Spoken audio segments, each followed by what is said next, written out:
últimas 48 horas o Goberno ten informado. Ben, en moitas ocasións escoitamos ao entón líder da oposición, a Mariano Rajoy, decir que Galicia era un referente en racionalización administrativa. Creemos que os pasos dados pola Xunta ten inspirado o contido do novo plan e, por tanto, Galicia será un modelo de xestión interna para as 17 comunidades autónomas españolas.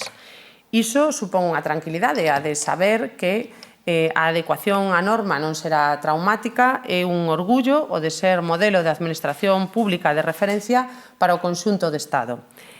Imos coñecer hoxe máis puntos do plan do Goberno, pero, dende logo, non haberá unha soa comunidade autónoma con maiores facilidades para adecuarse á lei que a galega.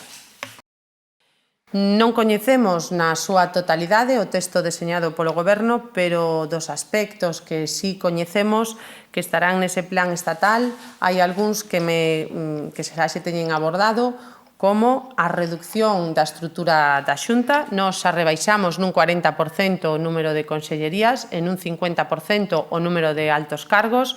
A redución dos parlamentos autonómicos, estamos a reducir nun 20% o número de deputados nun proceso negociador que terá que rematar nas vindeiras semanas, o baratamento dos custos da administración e por iso en Galicia xa retiramos coches oficiales e xa iniciamos plans de aforro de alugueiros, luz, teléfono, etc.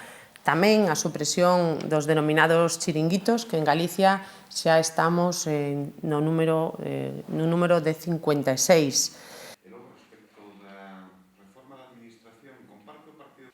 Ben, empezando pola última, decirlle que en Galicia xa temos dado pasos para aforrar. Queremos escoitar a súa opinión, así como estamos a escoitar todos os partidos que temos que aportar a nosa opinión. Respecto ao contido da